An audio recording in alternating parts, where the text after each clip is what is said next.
So the Stephen and the few that got in with them, they've come out again. So he's going to tell us what went on. So this is going to be interesting, I'm sure. Are you? We're going to be in tomorrow. Yeah, and I don't think I'm going to make it tomorrow. Oh, don't worry. I should be around next week. Okay. Yeah, it's just the way things are happening this week and last week. Isn't it great to be busy? Yeah, do you know, it depends on what way today goes, whether I get there. Oh, right. You know, Yeah. but I have stuff Thursday, Friday, Saturday, Sunday. Yeah, so busy till Sunday.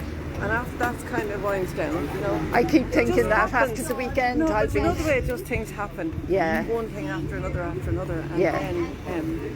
then it all stops. Yes, you have lots of activity. Activity. Ah, look, we're missing it.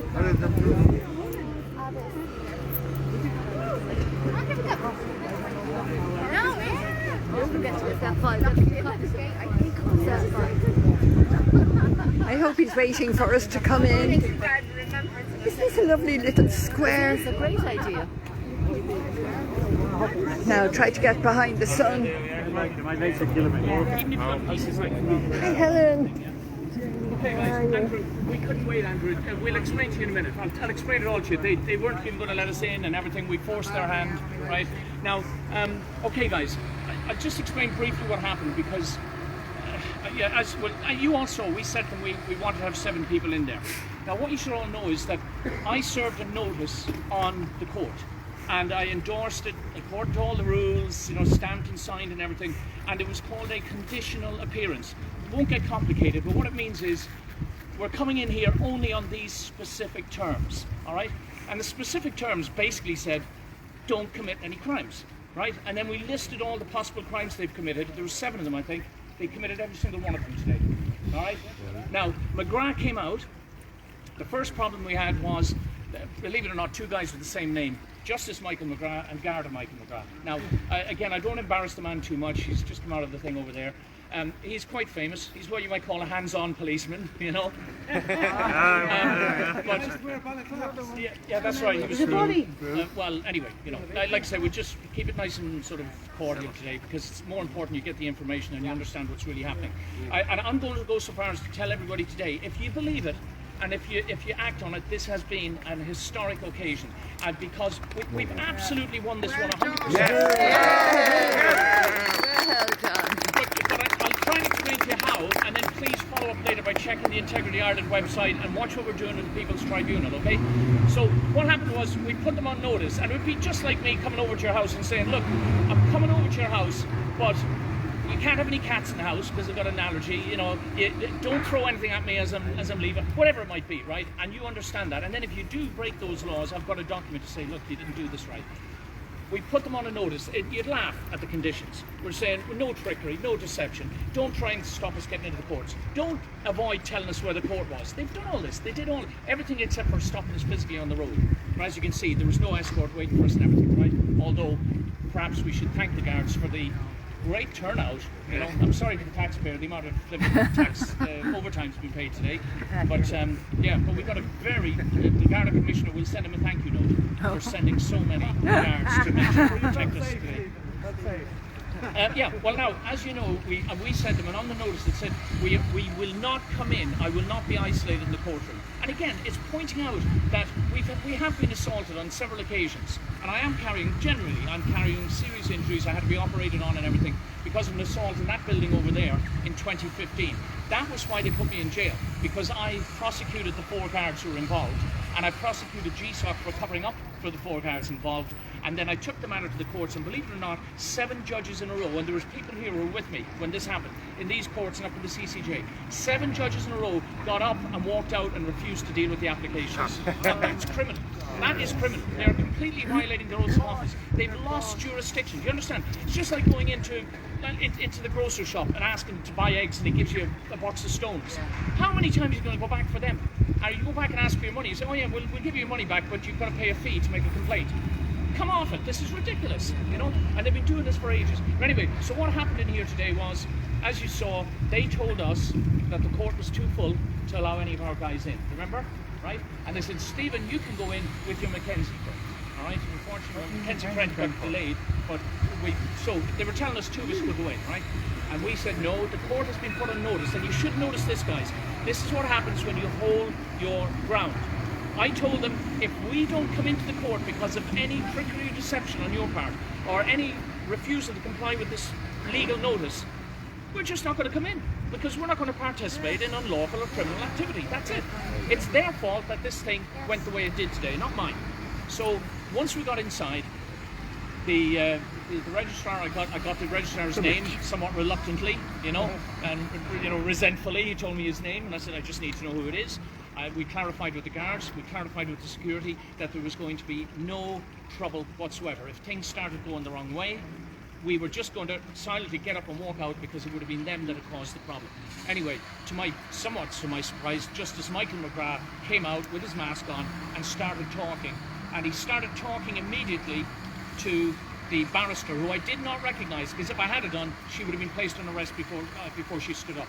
But she was the barrister that was up here in March the 9th, and her and Justice Charles Meenan, another one, right, tag teamed to deceive us into thinking that we had to follow a procedure and come back in front of this guy. It was a lie, all right? And we've called them out on it, we've told the Chief Justice, and we've lodged criminal complaints against them up at the CCJ, which of course have not been acknowledged. But we're all just procedure. Just like if someone assaulted you in the street, you put in the complaint against them and you say, what's happened to him? Oh, well, these people work for the state. So Article 41 says everyone is equal under the law. It's not true, guys. Our Constitution is great on paper, the laws are great on paper. It's the people who are supposed to be imposing them and administrating them that are not, okay? So anyway, and I'll keep it brief, guys, because we might have a bit of footage from Dee here that we can show later. McGrath came out, Justice McGrath. I'd already objected to the guard, Michael McGrath, being there, and while I was objecting and saying no, and I was trying to be polite to him, I says, I don't know if you've changed your ways, Michael. I says, but you're the one who injured me in 2015. You've got a pattern of laying hands on people and giving them kidney punches and all the rest of it. You need to go and get another guard in here. I don't care who it is, but someone who has not been proscribed. And as I was talking, out graced McGrath in his robes and took his place on his perch, started talking to the barrister. I said, stop, this is my application. Now, this is another thing most of us don't know. If you've made an application in the court, you speak first. There's one of the tricks they always pull on us. You go and you get your papers, and all of a sudden they're having a conversation and something's been decided. And you don't even know what's happened, okay? So I just kept saying, and I didn't call him Judge, I called him Mr. McGrath. Yeah. He said, Mr. Manning, will you resume your seat? I said, Mr. McGrath, will you answer the question? Good for you. Did you or did you not receive this notification that was served on you on the court yesterday or the day before? Did you or did you not? He would not answer the question. He just kept saying, will you resume your seat? I said, no, I will not. Will you please answer the question? I need to, we need to know that. I said, if you don't, I will start. So I started reading the document out. As he was talking to the barrister, I was reading my document out. It was a nonsense. The whole thing was just gobbledygook. Then I realised who it was that was over here, the barrister. I said, hold on a minute, he's been proscribed and excluded. Now, by now, McGrath, I don't know what he said, but it really wasn't legible. You couldn't hear him, but he's gone through some sort of a process. He's saying stuff to the barrister. She's standing up and going, yes, my lord. No, and I'm talking over them and saying, answer the question. And the next thing you know, he just gets up and he goes to move. And I said, Mr. McGrath, you are now being placed under arrest yet again. And I started moving towards him. Yes. And he sped up a little bit. Like a road runner. And we've actually, at one point, there's so many judges have done this now. I think it's now, that'd be maybe the 23rd. I'll have to count them. But it's in and around that number. But 23 judges over a period of a couple of years now have done this. So much so that we ended up writing into the court service, Cookhouse, and asking them, was it the food? Because the speed that they were getting off the bench. So anyway, McGrath now has run out, okay, and the other McGrath, Garda McGrath, comes bundling across as if he's going to do something. I says, don't even think about it. Do not even think about it, Michael. And he backed off. Anyway, with that, there was a little bit of an exchange with the guards, and we told them we wouldn't have any problems. I then said, okay, he's abandoned the court, and the guard said, the court has risen. I says, no, it hasn't. It hasn't even sat. Yeah. And they go, oh, the court has risen. There's sort of, Hail Mary, the court has risen. I said, no, it hasn't. It never sat. It wasn't legal. He had no jurisdiction. And I said that to him, you have no jurisdiction. and they just try to talk over you. So we had this silly scenario. I have no idea what he said, honestly, and I don't even know how to be coherent on the DAR because I was just kept talking over him. And then after that, I read out the statement that I'd served on them yesterday. It took me about 15 minutes. That's what took the time. I asked the guards, please don't interfere. This is my application. We're still in court. The court has not even sat, let alone risen. And I'm going to read my statement into the record. Is that Michael LeBrown? That thing? So anyway, with that, they allowed me. I read, and it was like a prophecy. I'm telling you, everything I said. The registration I warned them. off the DAR. Yeah, wasn't it? Yeah, everything I said, and like I say, I'll put it up. I'll read it out again online. It's on Facebook, you know, the main thing. But I'll read it out online just so it's up there for everyone to see. But anyway, with that, the guards said that they weren't allowed to record and stuff like that. But then your man Joe goes out the back, switches off the DAR. I said, right, this is a public courtroom. Please, somebody record what's happening. So we got some footage in there, and something very strange keeps happening. And I have judges saying to me, if you record these proceedings, you'll be in contempt, somewhat ironically, you know. And I go, really? I said, well, Judge, don't worry. He said, I won't record. But you know what tends to happen? I'm no sooner at home, and I get an anonymous email message with a sound thing attached. The whole recording of proceedings, you know. We can but hope that maybe the judges had a turn of conscience and has decided to let us have it for free instead of messing around. There's another big trick with the DAR. They'll do this. They'll tell you they're the only ones allowed to record proceedings, and you can absolutely rely on, you know, transcripts because they swear them and they sign them. No, you can't. We've got so much evidence, guys. Anything inconvenient, anything that tends to, implicate the authorities, it will be removed. Okay. And look, there's quite a bunch of us here today. What is it? 40 or 50 of us? Yeah? About 500. They're great to see 5,000 of you turn up. But if every one of us makes an effort to tell other people what's going on today, because we honestly do not have the law, the rule of law in this country. And again, it's not a complicated process. It just means what it says in the Constitution, that we will get fair treatment if we come into these buildings, especially if we're paying for it. You know, but it's not. It's all. And like I say, I have a certain amount of sympathy for guards and court service staff in the lower ranks. Yeah.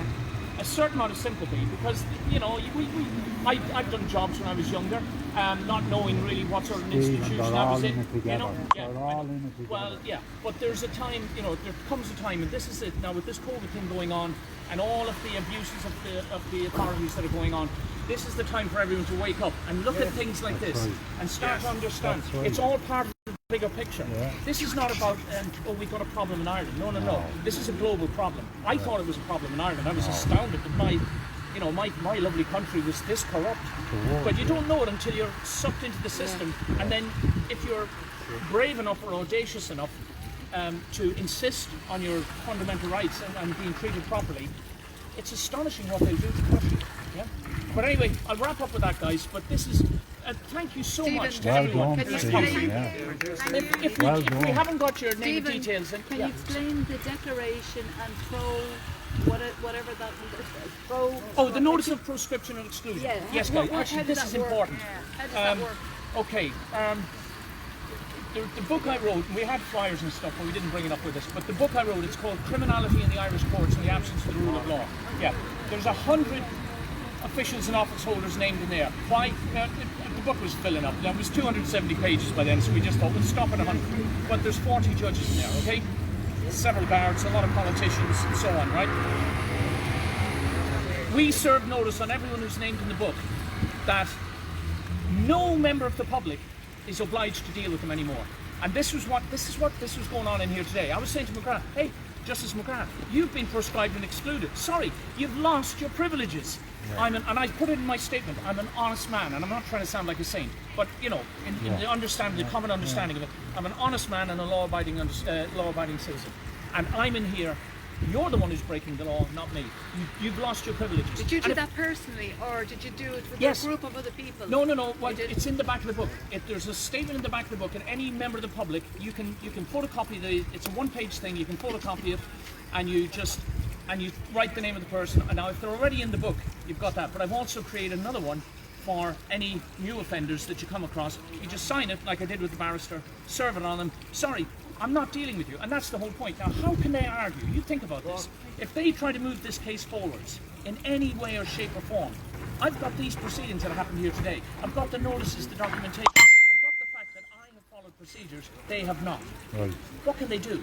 This is just major embarrassment for them, more and more and more. But it wouldn't surprise me now, it would not surprise me if they turn around and say, oh, this is what happened today. We removed the stop on the proceedings from another, going on, and Manning can now be sent to jail for a year or something. It wouldn't surprise me. That's the sort of stuff they do. If it happens, please cause a massive fuss. Ah, we will, yeah. So watch out for, we've also got this other thing, the People's Tribunal of Ireland, okay?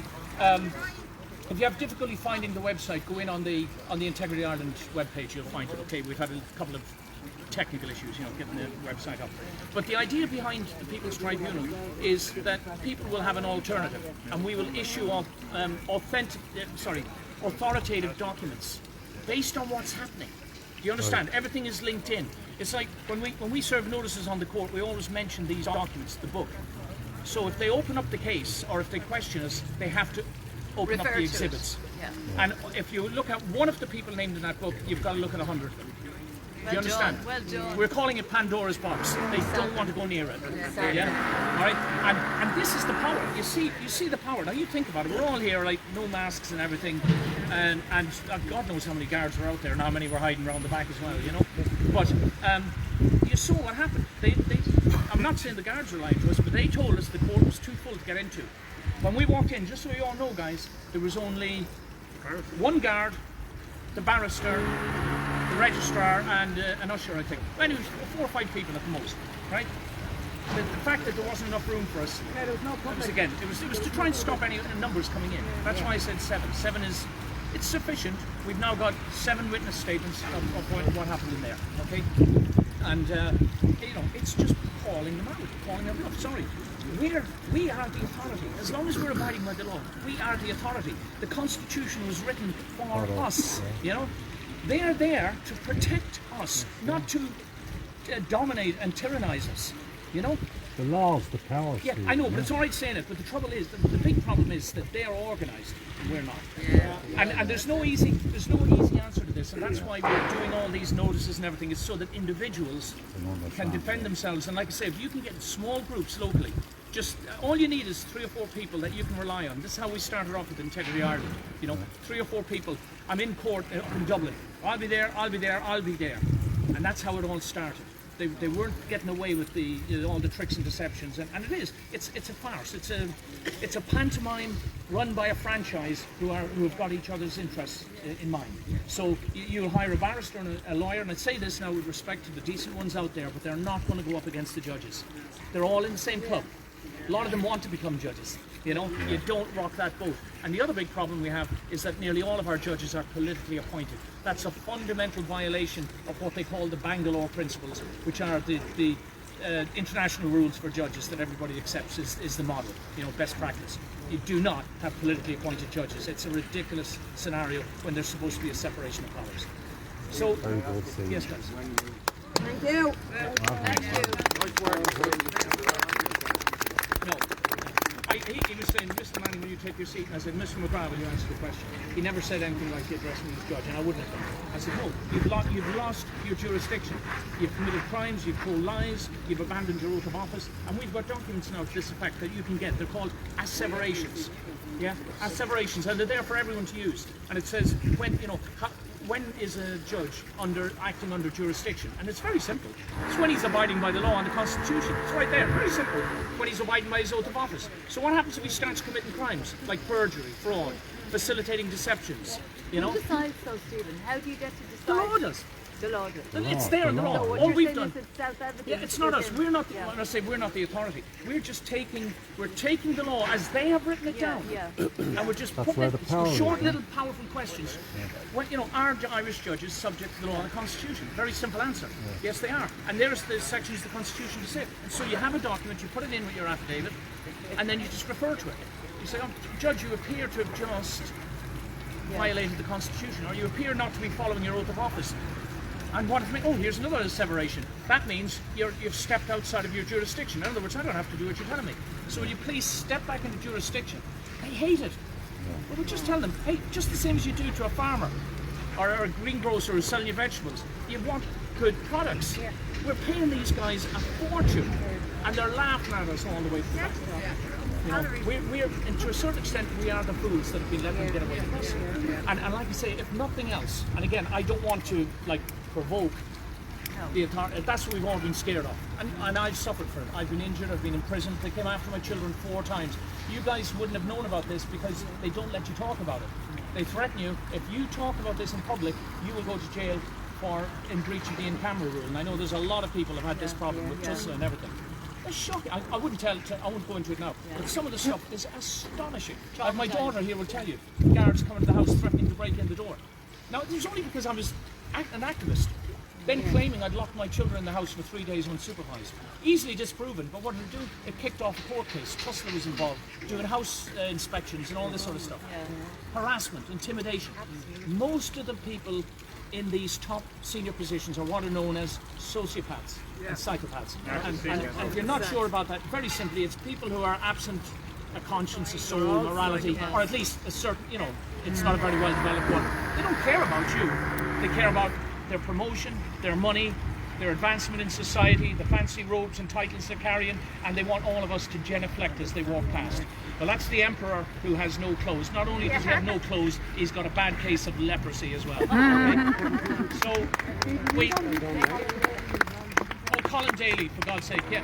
Well, and here's the other, and again, I don't want to go on too long, guys, but the other major problem, it's worth looking at the people who are getting promoted. Most of them are miscreants.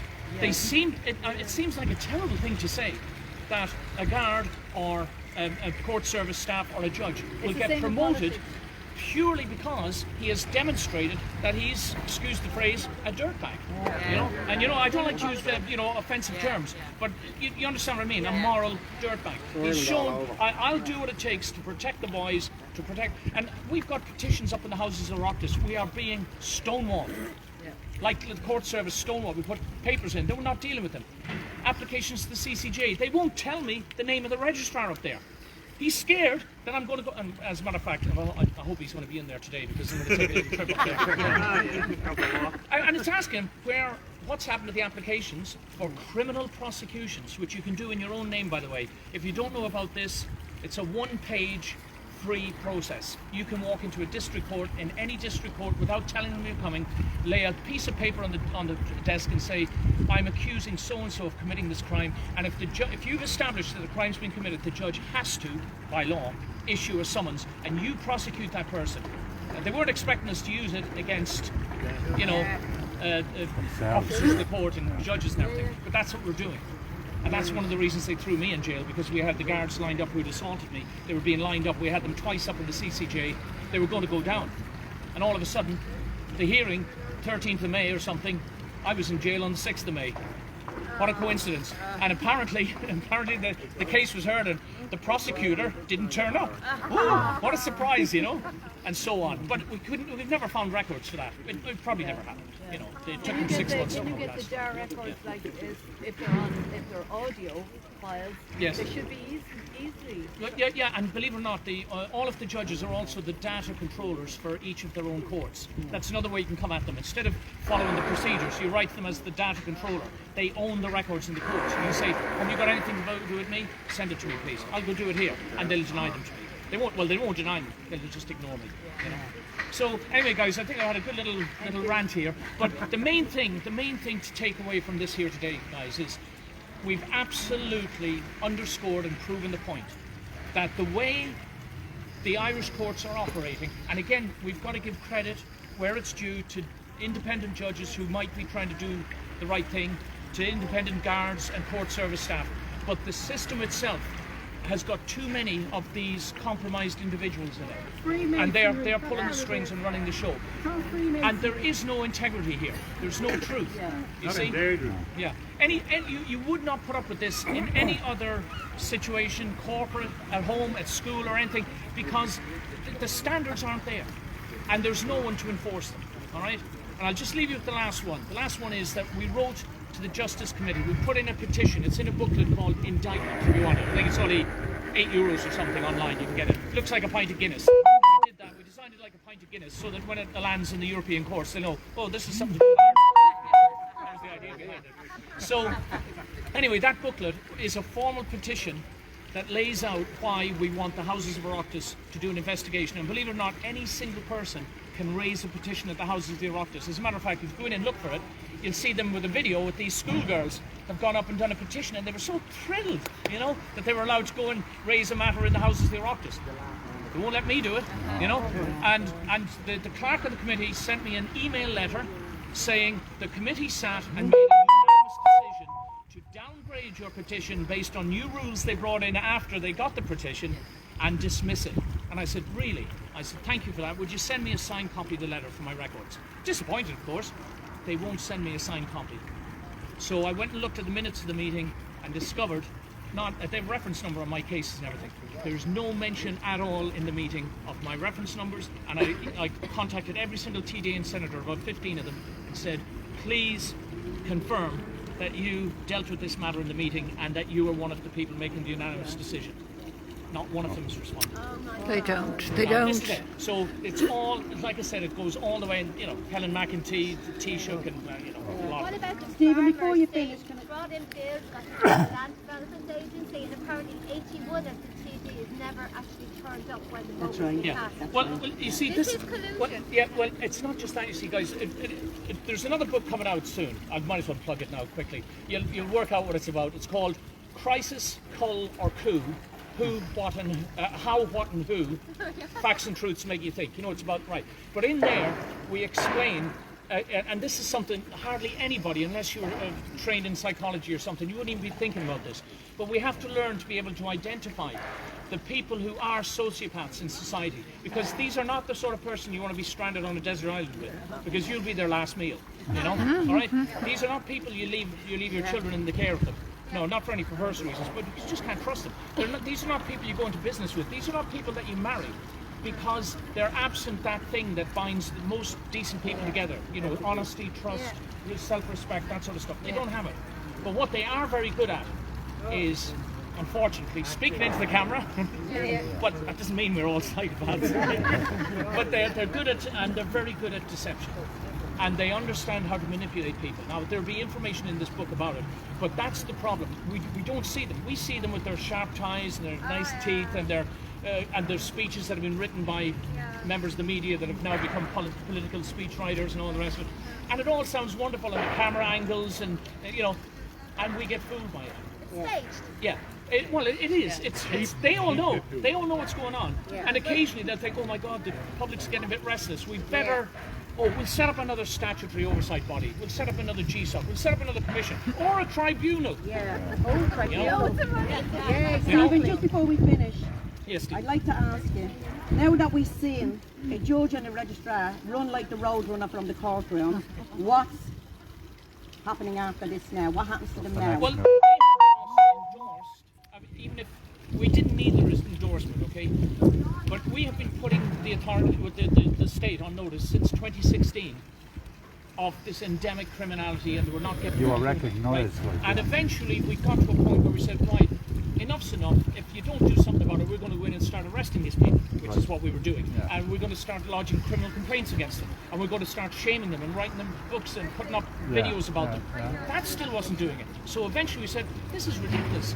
We've got to, and it came as a bit of a brainstorm. I was in a group and we were working out what's the problem, and we all came to the conclusion. Eventually, it took us a whole weekend to work it out. The problem is dirty judges, because the Oireachtas will defer. Oh, it's in the courts, we can't talk about it, or that's a matter before the thing, and oh, we've appointed a judge to oversee the tribunals.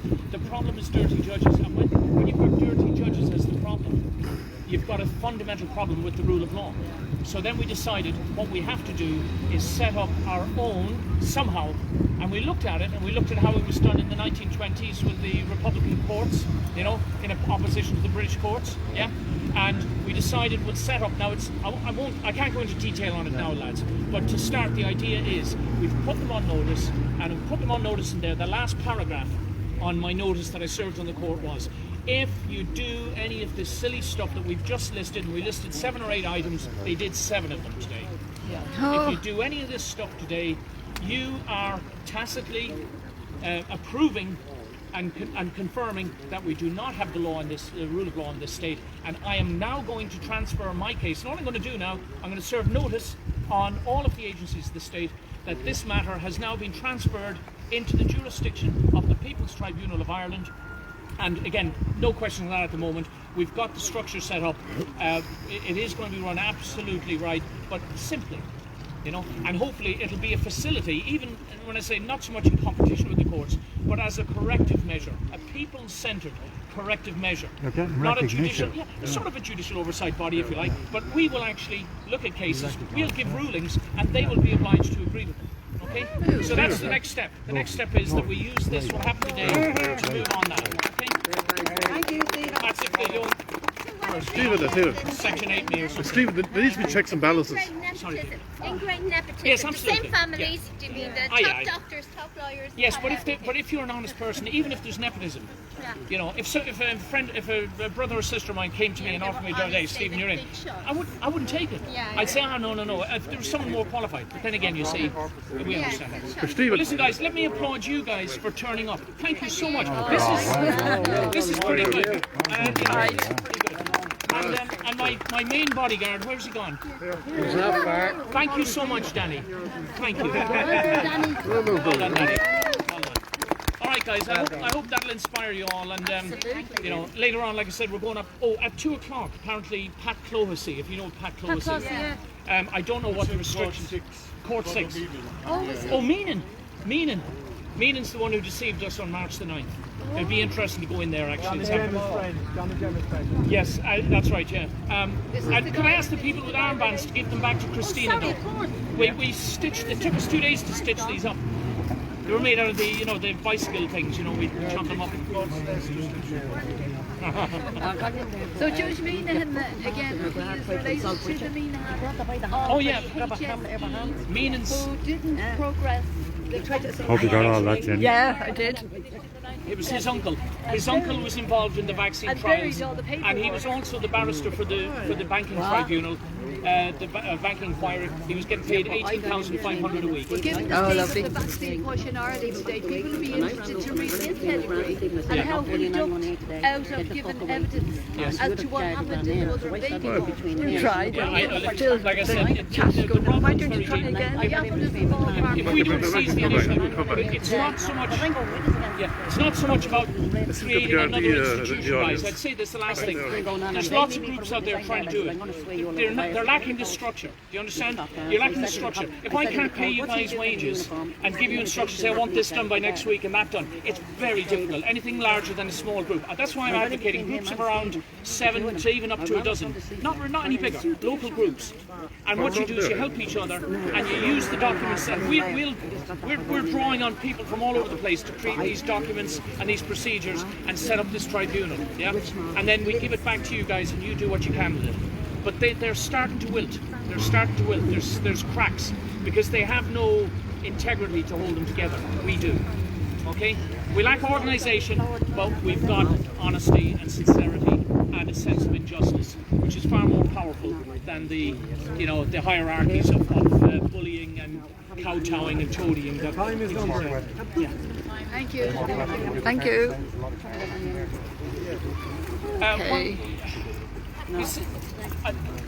It's a generalisation, but they're not used to people standing up to them. They're bullies, and most bullies are cowards. So if that's a lot of them are bullies. Now again, there's probably some decent judges. Unfortunately, I just haven't met them, and I've been through at least a third of them now. You know, the third of the judges that come through. So I hope that everyone's inspired a bit. And thank you so much.